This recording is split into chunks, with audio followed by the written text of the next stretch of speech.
দোকান থেকে নিয়ে আসতে এত লেট হলো কেন? আর বলুনি,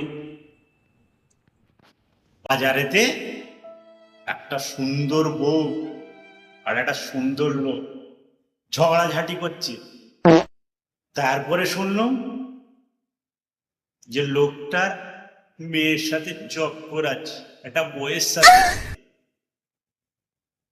তারপরে বউটা বলছে চলো ঘরে চলো, আর স্বামীকে মাফ করে দিয়েছি।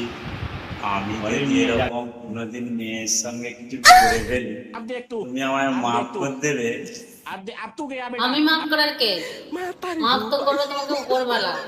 তোমাকে উপরে পৌঁছে দিতে পারি।